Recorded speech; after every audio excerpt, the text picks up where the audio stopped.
dana tersebut diperoleh ya sejauh ini memang sebagian besar berasal dari penyalahgunaan APBD ya, termasuk informasi yang kemarin dipaparkan ke pimpinan itu menyangkut dana operasional gubernur.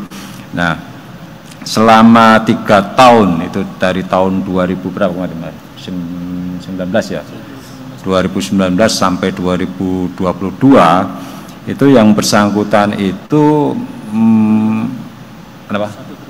ya, setiap tahun dana operasional yang bersangkutan itu 1 triliun lebih. Itu jauh lebih tinggi itu dibandingkan dengan ketentuan yang ditetapkan oleh Kementerian Dalam Negeri. Jadi dana operasional kepala daerah itu dihitung berdasarkan persentase tertentu dari APBD. Nah, ini dana operasional yang bersangkutan itu rata-rata setiap tahun itu 1 triliunan.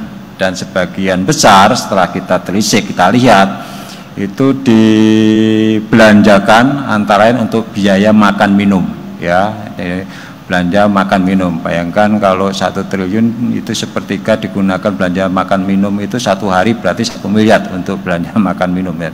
Dan kami sudah juga cek di beberapa lokasi ya tempat kwitansi itu diterbitkan, ternyata itu juga banyak yang fiktif.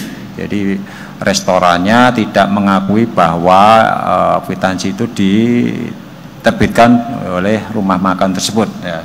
Tentu ini nanti akan didalami lebih lanjut karena jumlahnya banyak ribuan kwitansi, bukti-bukti pengeluaran yang tidak bisa diverifikasi ya.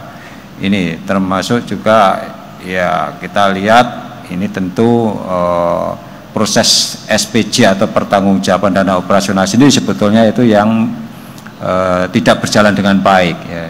Jadi SPJ hanya disampaikan berupa pengeluaran-pengeluaran yang sering tidak disertai dengan bukti pengeluaran itu untuk apa.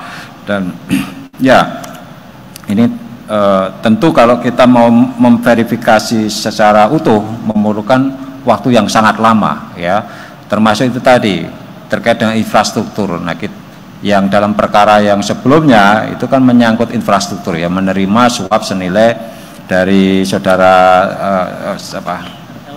RL itu kan 30-an miliar lebih ya. Apakah pengusaha-pengusaha yang lain juga tidak melakukan hal yang sama? Kan pertanyaan seperti itu. Kenapa hanya saudara RL? Nah, ini saya pernah beberapa waktu yang lalu, tahun lalu itu berdiskusi dengan kalangan para pelaku usaha di Papua. Ya, banyak informasi yang kami dapatkan.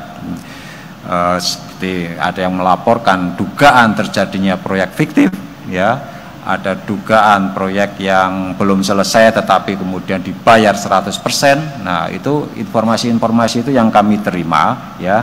Cuma masalahnya sering teman-teman pengusaha itu mau melaporkan kan agak nggak berani, ya kan seperti itu. Nah, ini tentu ya harus kita akui kondisi di Papua itu dalam tanda kutip memang kondisi yang khusus ya, menyangkut masalah keamanan dan juga menyangkut infrastruktur atau kesiapan dari SDM di sana. Itu memang masih perlu banyak upaya untuk perbaikan ya, baik dari sisi kualitas sumber daya manusianya juga menyangkut sistem pengawasannya. Sudah banyak aparat pengawas di sana, ada aparat pengawasan internal pemerintah, ada BPKP, ada BPK. Tetapi kembali lagi ya, sebaik-baiknya dan sekuat-kuatnya sebuah sistem pengawasan itu dibangun, tetapi ketika ada terjadi kolusi ya sulit juga